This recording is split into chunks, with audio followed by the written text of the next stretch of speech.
Bismillahirrahmanirrahim. Assalamualaikum warahmatullahi wabarakatuh. Berjumpa lagi kita dan channel saya. Hari ini hari Ahad 19 hari bulan April 2026 Masihi bersama dengan 1 Zulkaidah 1447 Hijriah. Kemarin 29 Syawal adalah maghrib tadi, masuklah maghrib kemarin masuk 1 Zulkaidah. Mana satu maghrib nanti masuklah 2 Zulkaidah 1447 je. Sekarang ni pukul 6.38 petang. Seperti biasa, video daily report kita untuk hari ni. Lepas pada buat video daily report kemarin, saya tak keluar ke mana-mana. Lepas semaya gorik, semaya syak. Lepas semaya syak baru saya keluar pergi ke Dafi Fikri seperti biasa. Lepas tu minum-minum malam seperti biasa lah. Pukul 1.50, 11.40 baru saya balik ke rumah. Lepas tu tidur tu dah pukul 2.40 pagi, 2.50 pagi baru tidur.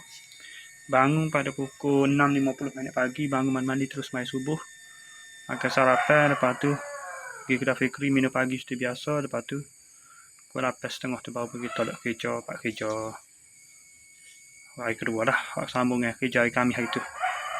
Bukan kerja kayu lah, kerja hak ni lah, kerja hak buat sutuh tu. Tuan buat tu, dia ada ketiga dah hari ni. Abang ni tak ada tu, panas juga. Siap tadi dah ada pukul 2.30, panas lah, panas seuh dah. Panas mengak, ni bergelagak ni, panas otak ni. Panas ni panas lah. Suasana panas, nak gambarkan suasana panas dah. Panas mengetok dah. Lepas tu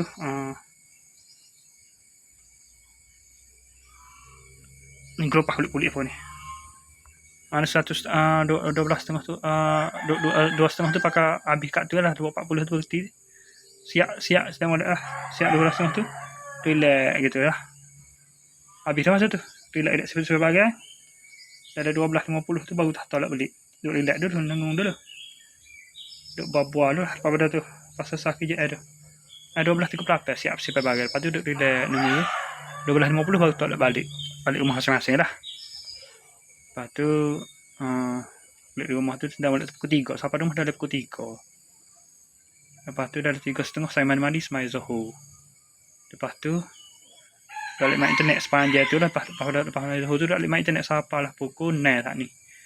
Pukul 9 saat ni baru mandi semai Zuhur. Semai Asar. Ya. Ni 20 ni. Mandi semai Asar.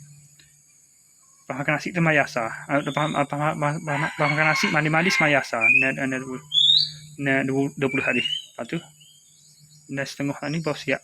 Siap barulah siap semai Asar tu. Relax dulu kejap.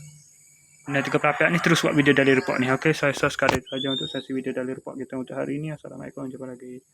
Bye.